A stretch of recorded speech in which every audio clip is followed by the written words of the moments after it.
Vamos a pasar en este segundo vídeo dedicado a Kant, a los problemas de la EBAU en el pensamiento kantiano. Vamos a pasar, como os digo, a estudiar el problema de la ética y la moral en Kant, y tocaremos de pasada el problema del ser humano y volveremos a referirnos al problema de Dios, ¿eh? De manera que si os cayera el problema de Dios o eligierais el problema de Dios en un autor de la época moderna y en concreto en Kant, pues habría que referirse a lo que vimos con respecto a la idea de Dios en la crítica de la razón pura y también a lo que vamos a ver ahora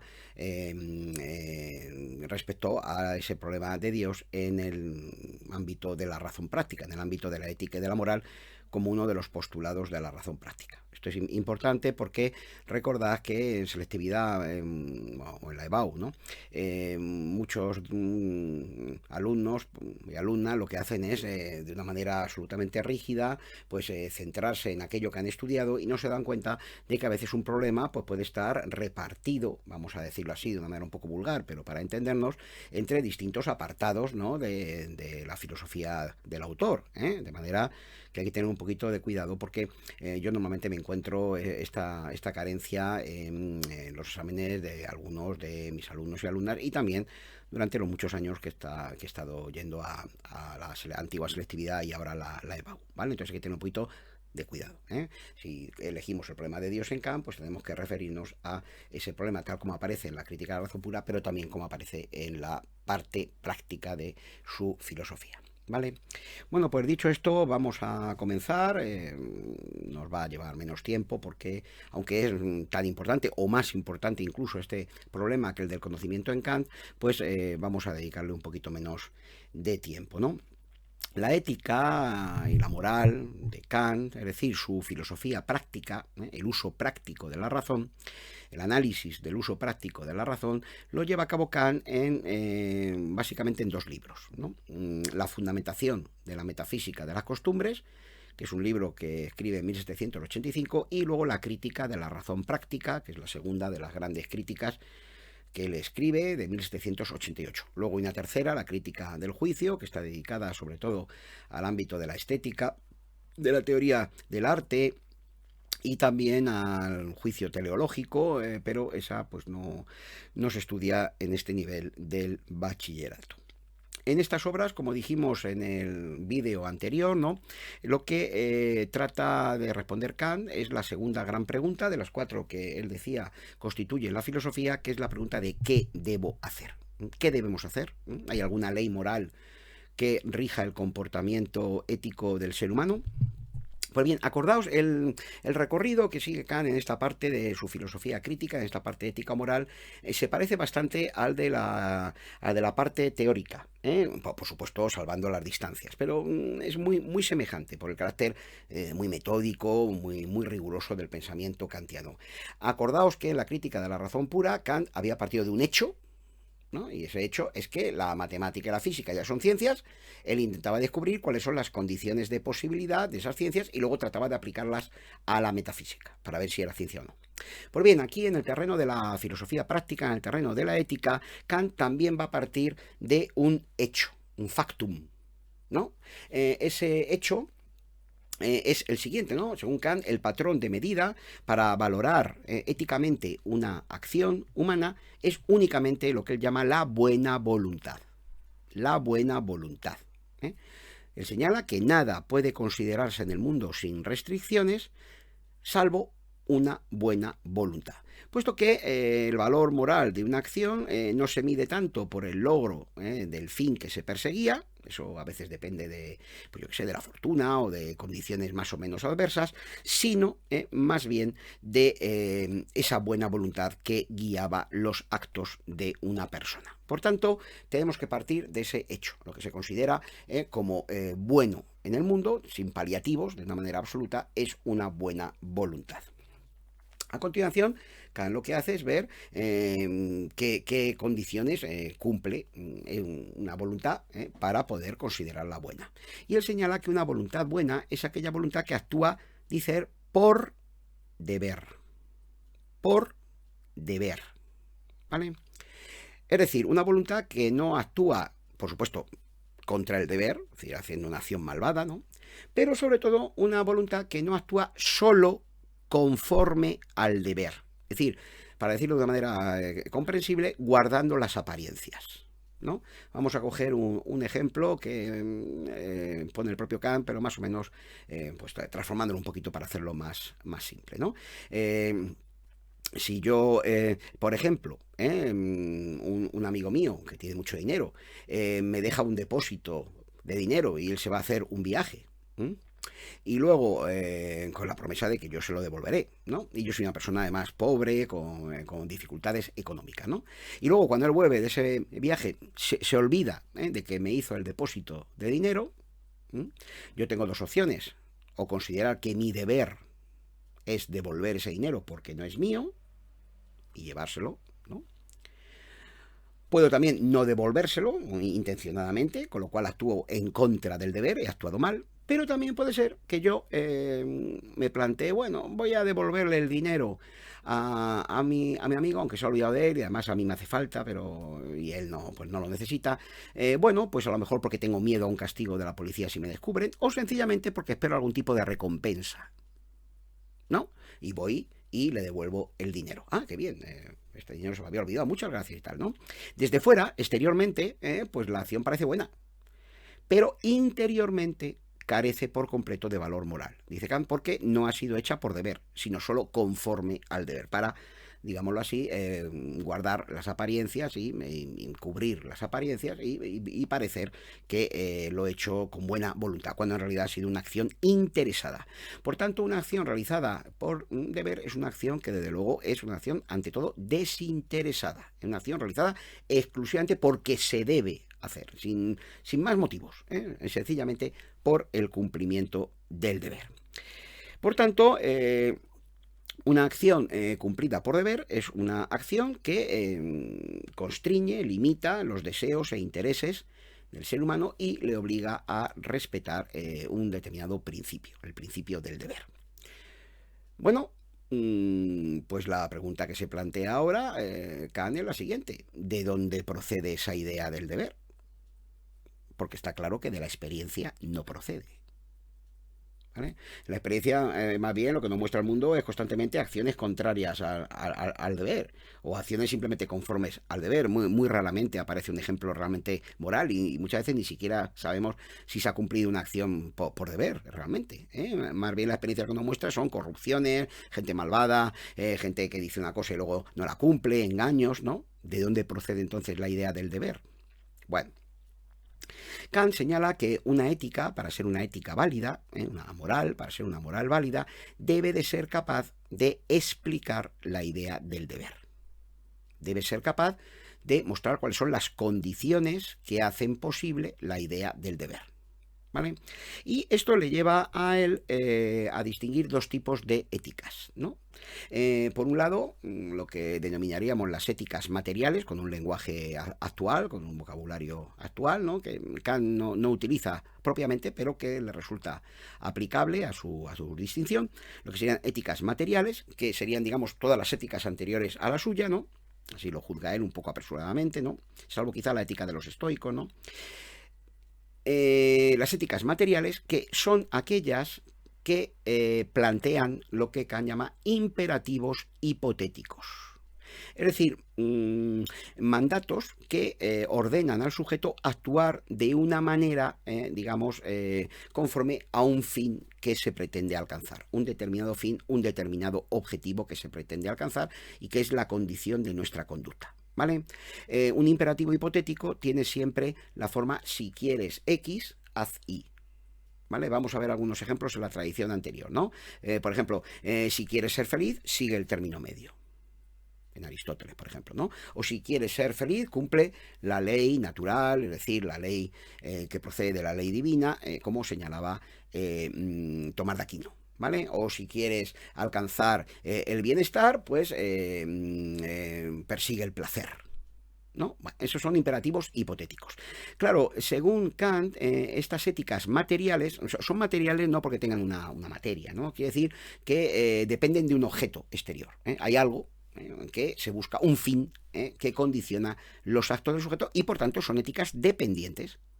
Le hacen al sujeto perder su libertad porque le hacen depender de un fin exterior.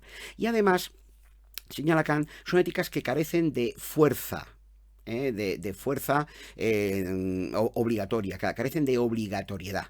¿Vale? Porque, por ejemplo, alguien puede decir, bueno, si quiero ser feliz, ¿por qué voy a tener que seguir el término medio? A lo mejor, pues, si me dedico a una vida de excesos, pues yo considero que soy más feliz así, ¿no?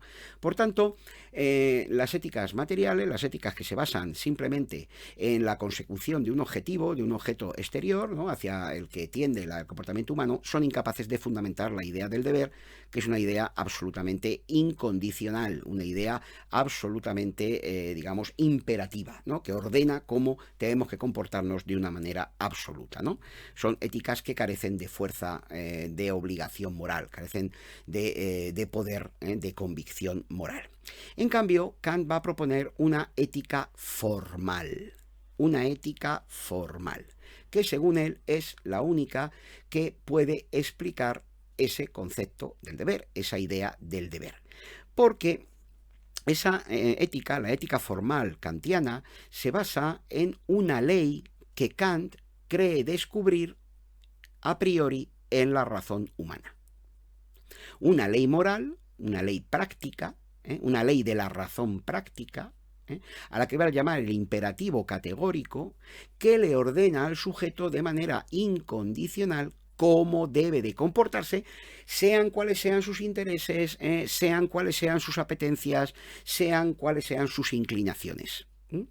Ese imperativo categórico es una ley moral a priori de la razón que equivale, digamos, en el terreno práctico a lo que eran, por ejemplo, las categorías, ¿no?, en el ámbito teórico, ¿vale? Ese imperativo categórico es un mandato imperativo y categórico porque, digamos, manda de una manera absoluta cómo debemos de comportarnos y cuál es nuestro deber. Kant cree que esa ley, que vamos a formular ahora, ese imperativo categórico, es como el equivalente, vamos a decirlo así, de la ley de la gravitación universal de Newton, solo que la ley de la gravitación universal de Newton es la que rige el movimiento de los cuerpos físicos, mientras que el imperativo categórico moral de Kant, digamos, regula las relaciones morales, éticas entre los seres humanos. El imperativo categórico lo formula Kant de la siguiente manera: obra solo según una máxima de conducta tal que puedas querer al mismo tiempo que se torne en ley universal. Dicho de una manera más simple, debemos obrar de tal manera que aquello que hagamos podamos querer que lo haga todo el mundo siempre y bajo cualquier circunstancia. ¿De acuerdo? Es decir, también dicho de otra manera aún más simple, nuestro comportamiento tiene que poder ser ejemplar, tiene que ser universalizable, tiene que poder valer para todo el mundo, incluso para mí. ¿Vale? Bien, vamos a coger un ejemplo, ¿no? Supongamos que el caso anterior, ¿no?, en el que yo me planteo, pues, devolver el dinero o no devolverlo. Supongamos que decido no devolverlo, ¿vale? Quedarme con el dinero. Voy a conseguir ese dinero. Mi máxima de conducta es voy a quedarme con el dinero para así, pues, poder dedicarme a mis negocios, o yo qué sé, o divertirme, o sencillamente, pues, mis intereses son, en este caso, pues, llevar una vida un poco mejor porque mi amigo es rico mientras que yo soy una persona de pocas posibilidades económicas, ¿vale? Apliquemos el imperativo categórico que está en la razón humana, ¿no? ¿Puedo querer que aquello que yo estoy haciendo, quedarme con el dinero, sea una ley universal, es decir, que valga para todo el mundo en todo momento y en toda situación? Y evidentemente tendré que decir inmediatamente que no, porque a mí me gustaría que si he dejado yo ese dinero, pues me lo devolvieran, ¿vale? Lo que pasa es que yo quiero hacer una excepción conmigo y quedármelo porque me interesa, ¿vale? Por tanto, la ley moral, el imperativo categórico, ordena de una manera taxativa, de una manera absolutamente universal y necesaria, cómo debe de comportarse el sujeto con total independencia de cuáles puedan ser sus intereses o las, digamos, su interés particular en un determinado momento. ¿De acuerdo?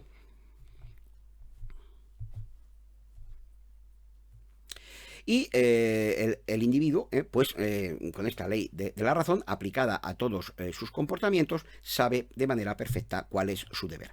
Fijaos que es esta ley a priori de la razón práctica, el imperativo categórico, la ley moral o la ley ética de la razón, es todavía, vamos a decirlo así, valga la expresión, mucho más a priori de lo que eran, por ejemplo, las categorías. Las categorías las ponía la mente del sujeto en la razón práctica, pero dependían siempre de los datos procedentes de la experiencia, ¿vale? Colores, sonidos, olores, etcétera, dados en el espacio y el tiempo, los fenómenos.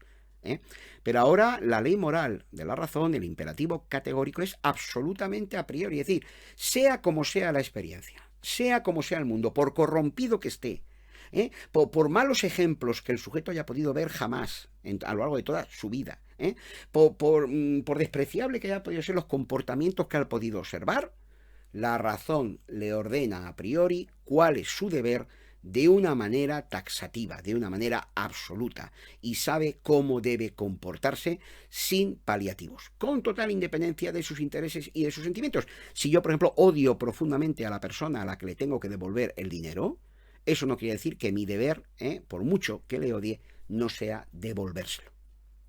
¿De acuerdo? Por tanto, este imperativo está por encima de cualquier sentimiento, por encima de cualquier emotividad, por encima de cualquier interés. Marca, digamos, cuál es el deber del sujeto de una manera incondicionada, absoluta. Posee una validez incondicionada, validez que no procede de la experiencia, sino de la razón del sujeto, marcándole lo que debe hacer con total independencia de cuáles puedan ser sus circunstancias empíricas o sus intereses personales, y mucho menos sus sentimientos. Fijaos que la ética kantiana, que se basa en el imperativo categórico o ley moral de la razón, es una ética formal, como hemos dicho, y subrayo esta expresión, porque no nos dice qué tenemos que hacer en concreto, ¿no? Busca la felicidad, busca el placer, busca el dinero, no. Es una ética que nos dice qué forma tienen que tener nuestras acciones, qué forma tiene que tener nuestro comportamiento para que sea éticamente correcto. Nos marca qué condiciones tiene que cumplir el comportamiento humano para que sea éticamente correcto, para que tenga un valor moral, ¿vale? Por tanto, es una ética abstracta, una ética formal. Además, es una ética, y esto es importantísimo, acordaos lo importante que era el concepto de libertad que se había introducido ya desde la época de San Agustín y que hemos ido viendo cómo se ha ido independizando poco a poco de sus raíces teológicas, ¿no? De sus raíces en el ámbito religioso. Con Kant, ese concepto de libertad va a alcanzar su máxima expresión, porque la ética kantiana es una ética de la autonomía del sujeto, de la autonomía moral del sujeto y de la libertad humana. Tiene sus raíces en la libertad humana, ¿no? ¿Por qué? Porque Kant señala que solamente un sujeto libre puede darse a sí mismo una ley moral que regula su comportamiento a través de la razón. Los animales, las plantas, los minerales, etcétera, no son capaces de regular su propio comportamiento. Su mundo es un mundo de la necesidad. Las leyes de la naturaleza se cumplen en ellos de una manera absolutamente inmutable, ¿vale? Una piedra cae y no puede dejar de caer. Un animal ataca y no puede dejar de atacar. En cambio, el ser humano, por poseer en su razón el imperativo categórico, la ley moral de la razón, posee libertad, porque, repito, o repite Kant, solo un ser libre puede darse a sí mismo, a priori, una ley moral que regule su comportamiento a través de la razón. El imperativo categórico, por tanto, pone de manifiesto que el sujeto humano es autónomo, es decir, que no recibe la ley, nomos en griego, de fuera, de un objeto exterior, sino que la ley moral se encuentra en el interior de su razón, se encuentra en el interior del sujeto y es un testimonio de la libertad moral del individuo, ¿no? Por tanto, Kant va a concluir que la existencia en la razón humana de la ley moral, pues postula o exige la libertad del ser humano. La libertad del ser humano. Porque, repito, solo un ser libre puede darse a sí mismo una ley moral que regule su comportamiento a través de la razón. Claro, inmediatamente se plantea una antinomia dentro de la razón práctica, ¿no? El sujeto humano es un ser natural, un ser físico, un cuerpo, ¿no? Un fenómeno de la naturaleza, ¿no? Y por tanto está sometido a las leyes de la física, a las leyes de la naturaleza. ¿Cómo va a ser, por tanto, libre? Porque sería como una excepción entonces dentro de la naturaleza. Todos los seres están sometidos a las leyes de la naturaleza, a las leyes necesarias de la naturaleza, y resulta que precisamente el ser humano es libre. Kant acude para intentar resolver esta antinomia, esta contradicción, a la distinción que ya veíamos en la crítica de la razón pura, ¿no? Entre fenómenos y noúmenos, ¿vale? Entre fenómenos y las cosas en sí mismas. Dice que es ahora cuando se demuestra hasta qué punto esa distinción pues resultaba útil, ¿no? El ser humano, acordaos que la distinción entre fenómenos y noúmenos es la distinción entre las cosas tal como aparecen al ámbito de la ciencia en el espacio y en el tiempo, como manifestaciones, como fenómenos, y las cosas tal como son en su interior, en la parte que no podemos conocer científicamente, en su esencia oculta, misteriosa, pero que está ahí, es el fondo último de la realidad, misterioso, incognoscible, pero que sabemos existe, ¿no? Pues bien, señala Kant que hay que aplicar esa distinción entre fenómenos y noúmenos también al ser humano. El ser humano como cuerpo físico, ¿no? El cuerpo, ¿no? Físico, como ser natural, como fenómeno de la naturaleza, como manifestación fenoménica de la naturaleza, no es libre. Está sometido, luego ponemos un ejemplo, ¿no? Está sometido a las leyes físicas de la naturaleza, ¿vale? Pero el ser humano, como noúmeno, en su interior, como ser racional, sí es libre y por tanto posee esa capacidad racional que le permite ser autónomo y gobernar su comportamiento. Vamos a poner un ejemplo, ¿no? Supongamos que yo soy un activista que voy a llevar a cabo una huelga de hambre porque considero que ciertas cosas pues, son injustas y con mi huelga de hambre pues me puedo rebelar contra ellas y intentar mejorar el mundo, ¿vale? Yo como fenómeno, es decir, como ser natural, como ser físico, como cuerpo, no puedo dejar de sentir hambre. Es algo que se cumple inexorablemente de conformidad con las leyes necesarias de la naturaleza, como fenómeno dado en el espacio-tiempo, ¿vale? Pero como ser racional, como ser moral, yo puedo decidir superar, imponerme a mi naturaleza física y dejar de comer. ¿Vale? Porque considero que con esa lucha moral pues puedo conseguir a lo mejor un beneficio para mi pueblo, para mi clase social o mejorar el mundo en algún sentido que ahora no vamos a precisar. ¿Vale?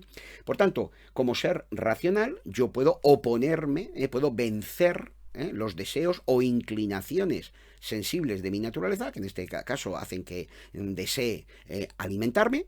No puedo dejar de sentir hambre, pero mi resistencia moral me permite ser libre, oponerme libremente a esas leyes de la naturaleza y comportarme de una manera ética que resultaría absolutamente inexplicable si yo pues fuera un ser puramente natural. ¿Vale? Bien. Por tanto, la distinción entre fenómenos y noúmenos, repito, permite a Kant explicar por qué el ser humano puede ser libre a pesar de estar en el mundo físico. Diríamos que el ser humano está como dividido en dos, ¿no? Como cuerpo, como fenómeno de la naturaleza, no es libre, está sometido a las leyes de la naturaleza, pero en su interior, como ser racional, está solo sometido a la ley moral de la razón, pero que al ser una ley moral de su razón, que se da él a sí mismo a través de la razón, es una ley de la libertad. Por tanto, para Kant, ser libre no significa algo, en fin, como un poco imprecisable, ¿no? Como hacer lo que te da la gana. Al contrario, el sujeto que hace lo que le da la gana, digamos, expresa de sus pasiones, expresa de sus deseos, ¿no? Y no sigue la ley moral que muchas veces nos indica que aquello que nos apetece hacer es algo que no debemos hacer. Por tanto, la libertad es, digamos, controlar nuestros comportamientos conforme a la ley moral a priori de la razón, conforme al imperativo categórico. Ser libre y estar sometido a la ley moral de nuestra razón son lo mismo según Kant. Por tanto, es una ética autónoma, ¿no? Kant señala que el único móvil, el único que debe de mover nuestras acciones, debe ser, por tanto, el absoluto respeto a la ley moral. Pero, dado que otras personas son también sujetos racionales y sujetos autónomos, sujetos de la ley moral, pues también las otras personas deben ser objeto de un absoluto respeto por nuestra parte. Por tanto, las otras personas, ¿no?, son, digamos, el límite de nuestra acción, ¿vale? Por eso el imperativo categórico puede formularse también de la siguiente manera. No es que haya otro imperativo, sino que el imperativo categórico de la razón, la ley moral a priori de la razón, puede formularse también de la siguiente manera. Actúa de tal modo que uses la humanidad, tanto en tu persona como en la persona de cualquier otro, siempre como un fin y nunca como un medio. ¿Qué quiere decir esto, no? Pues quiere decir que, según Kant, la virtud consiste en tratar de actuar siempre por respeto a la ley moral, puesto que los demás seres humanos, al ser sujetos morales, ¿no?, al estar regidos también por la ley moral, no son objetos, son personas. Es decir, son fines de nuestra acción, ¿vale? Y fines en un doble sentido. Son fines en el sentido de que debemos de tratarlos como un fin y nunca como un medio para obtener un objetivo, como si fueran un objeto. Los trataríamos como un objeto en vez de como personas, ¿vale? Pero son fines también en el sentido de que ahí acaba nuestra posibilidad de actuar. No podemos tratar a una persona como si se tratara de un medio para conseguir cualquier fin, como si fuera un objeto. Por eso Kant va a ser uno de los adalides del respeto, digamos, a la dignidad de las personas, un defensor de la libertad, ¿no?, de la abolición de la esclavitud, etcétera, etcétera, etcétera. Porque evidentemente ese tipo de conductas conducen a tratar a las personas como medios, es decir, como objetos, ¿no?, de uso, y no como fines en sí mismos. Es decir, como seres que deben de ser respetados, porque ahí acaba, digamos, nuestra posibilidad de acción. Si yo tratara a una persona como si fuera un esclavo, como si fuera un objeto, o la utilizara para mis intereses particulares, ¿no?, atentaría contra su dignidad, es decir, atentaría contra la ley moral, contra el imperativo categórico. ¿Puedo yo querer que eso que estoy haciendo con esa persona, convertirlo en un esclavo o utilizarlo para mis fines como si fuera un objeto, fuera una ley universal? Entonces yo mismo podría ser tratado de esa manera y eso evidentemente no lo quiero. Por tanto, las personas son siempre fines y nunca medios para obtener otro objetivo. Claro, así surge lo que Kant llama el reino de los fines. El reino de los fines. Sería, digamos, el mundo de las personas, frente al reino de la naturaleza, que es el reino de las cosas. El reino de la naturaleza se rige por la necesidad, por las leyes necesarias de la física. En cambio, el reino de los fines, el reino de las personas, es un reino que se rige por la ley moral de la razón y, por tanto, un reino de la libertad. Y Kant señala que el reino de la naturaleza ya existe. Digamos, pues hay unas leyes, ¿no?, inmodificables, ¿no? Un cuerpo cae conforme a la ley de la gravedad y ya está. Pero el reino de los fines, el reino de la libertad y de las personas, no se ha realizado por completo. El reino moral de las personas, que es, digamos, el verdadero significado de lo que en la Biblia, etcétera, se llama el reino de los cielos, el reino de la libertad, que no es un reino que esté en un más allá, sino aquí es un reino que hay que construir mediante la acción humana a lo largo de la historia. El concepto de libertad, la idea de libertad, tiene que realizarse a lo largo de la historia mediante la acción humana. Construir el reino de los fines, un reino de tolerancia y respeto y de libertad entre todos los seres humanos, es algo que constituye el sentido de la historia. Y con esto podemos contestar a la tercera de las grandes preguntas que se hacía Kant al comienzo. ¿Qué me cabe esperar? Es decir, ¿la historia tiene algún tipo de sentido? Sí, el sentido es el sentido de la libertad. Es el campo donde ha de realizarse la idea de la libertad donde ha de irse construyendo mediante la acción humana ese reino moral de los fines, ese reino moral de la libertad, ese reino de la dignidad de las personas que ahora, pues digamos, todavía no existe plenamente o no se ha desarrollado por completo, no ha alcanzado la perfección que podría realizar.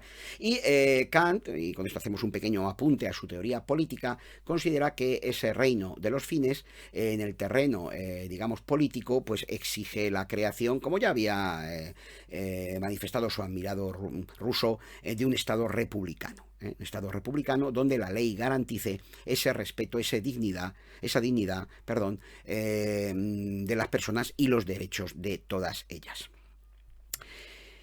Un aspecto muy importante es el de las relaciones entre esta ética formal de Kant y la religión. ¿Vale? Y aquí hay que tener un poquito de cuidado y voy a intentar explicarlo lo mejor que yo sepa y pueda para que lo comprendáis, ¿no? Hasta el momento hemos visto, por ejemplo, el caso más claro es el de Tomás de Aquino, por ejemplo, algunas éticas, ¿no?, que fundamentaban la ley moral en la ley religiosa, en la ley eterna, en la ley divina. Es decir, hacían la ética dependiente de la religión. ¿Vale? Un precepto como no hay que matar, pues tendría validez porque sería un mandato divino. ¿Vale? Por tanto, en esas éticas, que tienen un trasfondo religioso, pues la moral, la ética, las leyes éticas dependerían de la religión, de la ley divina, ¿no? En cambio, la ética kantiana, como hemos dicho, es una ética completamente autónoma, una ética de la libertad, ¿no? Es decir, la ética kantiana permite fundamentar lo que él llama una fe racional. Frente a San Agustín o Santo Tomás, en Kant no es la fe la que fundamenta la moral, sino la ley moral la que permite postular una fe basada en la razón, a través de los denominados postulados de la razón práctica.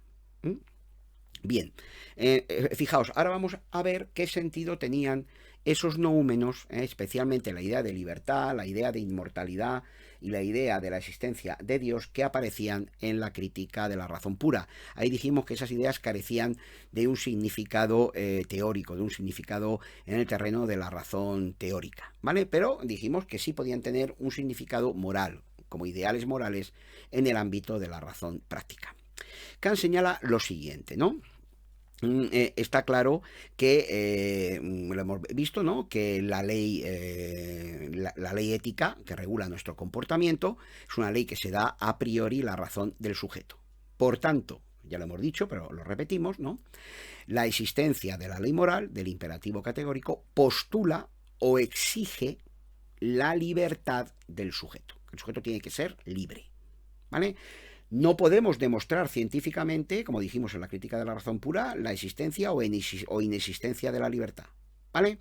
Pero la existencia de la ley moral nos indica que debe existir la libertad, porque si no el ser humano no sería libre, ¿vale? No podemos conocerla, no hay ningún tipo de conocerla científicamente, como ya dijimos, porque la libertad no está dada en el espacio y en el tiempo, pero es un hecho moral que el sujeto tiene que ser libre, porque si no lo fuera no podría, digamos, actuar moralmente. Por tanto, la libertad es el primer postulado de la razón práctica. En segundo lugar, Kant señala que la vida humana es finita, la vida humana es limitada, ¿no?, y que por tanto los seres humanos, por mucho que se esfuercen, a lo largo de esta vida no llegan a cumplir perfectamente la ley moral, no llegan a cumplir perfectamente su deber. Por tanto, un cumplimiento perfecto de la ley moral, digamos lo que se llamaría la santidad, ¿no?, exige o postula la inmortalidad del alma, es decir, que el sujeto en una serie de vidas posteriores pues cumplirá cada vez de una manera más perfecta esa ley moral, ¿de acuerdo? Aproximándose poco a poco a través de ese cumplimiento progresivo de la ley moral en vidas sucesivas a una plena santidad. Y en último lugar, ¿no?, el sujeto, cumpliendo la ley moral, pues ya cumple con su deber. Pero cree que por el cumplimiento de esa ley moral, pues debería hacerse digno de ser feliz, ¿vale? Ojo, no es la felicidad lo que nos hace cumplir la ley moral, porque en ese caso sería una ética material, ¿vale? Pero una vez que hemos cumplido con nuestro deber, simplemente por el deber, por la ley moral, el sujeto considera que debería de tener un destino mejor que aquel individuo que ha cometido todo tipo de maldades y de tropelías. Por tanto, la idea del deber, ¿no? Postula o exige la existencia de Dios, ¿no? Como, como garantía, como garante de que finalmente nuestro comportamiento éticamente correcto de conformidad con la idea del deber será recompensado con la felicidad. ¿Vale? Bien, por tanto aquí tenemos, ¿no?, los tres postulados de la razón práctica, ¿vale? Postulado de la libertad, postulado de la inmortalidad del alma y postulado de la existencia de Dios. Bien, esto hay que entenderlo muy bien, y hay que tener muchísimo cuidado porque más de un gran pensador se ha equivocado radicalmente con respecto a lo que Kant nos quiere decir. Kant señala lo siguiente, ¿no? La ética es completamente independiente de la religión. Es decir, nuestro comportamiento ético está regido por la ley moral a priori de la razón, es decir, por el imperativo categórico, exclusivamente, que nos marca cuál es nuestro deber. ¿Vale? Por tanto, sea yo creyente o sea yo ateo, sea yo una persona que cree que hay un Dios y que hay una inmortalidad del alma y que seguiré viviendo en un mundo superior tras la muerte, o sea alguien que cree que todo acaba con la muerte y que no hay ningún Dios, estamos los dos absolutamente obligados a cumplir la ley moral de la razón, exista un Dios o no exista, sea el alma inmortal o acabe todo con la muerte. Por tanto, es una ética autónoma, una ética que vale para cualquier ser racional, sea creyente o sea ateo. Pero, es una ética que admite un complemento moral, religioso. Un complemento religioso, ¿no? La religión es un complemento posible de esa moral. Es decir, el individuo tiene derecho a creer en la inmortalidad del alma, tiene derecho a creer en la existencia de Dios y puede, basar una religión racional, carente de dogmas, en esas ideas o esas creencias que por eso están en nuestra razón. Y nadie podrá nunca demostrarle, porque la razón teórica tiene un límite, acordado, ¿no?, que el alma es mortal o que Dios no existe. ¿Vale?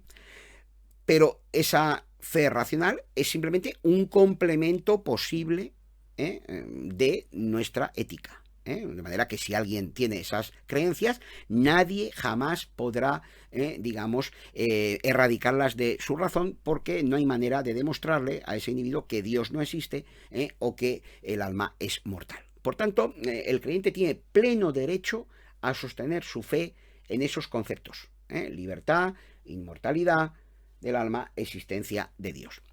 Que luego, pues eso no lo podemos saber hasta que, y quizá no lo sepamos nunca, ¿no? Pero en principio hasta no podemos saberlo hasta que nos muramos, ¿no? Que luego resulta que no hay nada después de la muerte, o que Dios no existe. Todo eso es absolutamente independiente para que la ética formal kantiana marque de una manera absolutamente clara y evidente cómo debe de comportarse el individuo, de una manera absolutamente taxativa. ¿De acuerdo? Por tanto, estos tres postulados, ¿no?, libertad, inmortalidad del alma y Dios, le muestran al ser humano qué le cabe esperar tras la muerte, que tiene derecho a esperar tras la muerte, aunque luego a lo mejor no le espere nada. Eso es independiente para la validez de la ética formal, ¿no? Y el verdadero significado de las ideas de la razón. En la crítica de la razón pura, Kant había demostrado que esas ideas son noúmenos, impenetrables para el conocimiento científico. No podemos penetrar en su conocimiento, podemos pensar esas ideas, pero no conocerlas, ¿no? Pero ahora nos damos cuenta de que el verdadero sentido de esas ideas no es en absoluto teórico, sino práctico o moral, ¿no? Son ideales morales del uso práctico o moral de la razón. De manera que las ideas de libertad, inmortalidad del alma y Dios no juegan ningún papel en el uso teórico de la razón. Es decir, no estamos ampliando nuestro conocimiento, no estamos ampliando nuestro conocimiento a través de ellas, no conocemos más sobre esas ideas. Eso está absolutamente imposibilitado por la crítica de la razón pura. Pero sí juegan un importante papel en el terreno del uso práctico o moral de la razón, porque son ideales prácticos que orientan y dan sentido a la vida humana y a la acción humana a lo largo de la historia. ¿Vale? El individuo tiene derecho a creer, o puede creer, en la existencia de un Dios que le recompense, tiene derecho a creer en la inmortalidad del alma y, por supuesto, tiene todo el derecho del mundo a luchar por la libertad y por la realización del reino de los fines, porque se trata de ideas prácticas que, por supuesto, no se puede demostrar su existencia ni conocer desde un punto de vista científico su existencia, pero tampoco se puede conocer ni demostrar su inexistencia. Y puesto que tienen un lugar dentro de la razón práctica, no cabe duda que son ideales que pueden orientar y llevan orientando desde el comienzo de la humanidad la acción humana. Como dice Kant en un pasaje del prólogo a la segunda edición de la crítica de la razón pura, con mi filosofía traté de poner coto a la ciencia para dejar sitio a la fe. Una fe que, como estamos diciendo, es simplemente un complemento posible de la ética, nunca jamás el fundamento de la misma. Por tanto, la ética kantiana es absolutamente autónoma, una ética de la libertad que no necesita en absoluto de un fundamento religioso, sino que simplemente puede ampliarse en una fe racional. Por supuesto, una fe racional que no es una fe dogmática, que está más allá y fuera de cualquier tipo de jerarquía religiosa, de organización, de organización eclesial. Todo esto es extraño al pensamiento de Kant, simplemente es la confianza que le está permitida al sujeto en que el alma puede ser inmortal y que puede existir un Dios que recompense el comportamiento del ser humano de conformidad con el deber. Y tiene derecho, su razón, a exigir esa inmortalidad y esa recompensa, aunque nunca podremos llegar a saber si se harán efectivas, por lo menos en esta vida. Bien, con esto espero haberos aclarado un poquito el tema, el difícil tema de Kant, pero creo que con unos apuntes adecuados y con estas explicaciones, pues, y otras muchas que seguro podréis encontrar en internet bastante mejores que esta, pero os puede permitir penetrar un poquito mejor en estos problemas tratados por el gran filósofo alemán. Nos despedimos y nos veremos en el tema de Mars. Muchas gracias.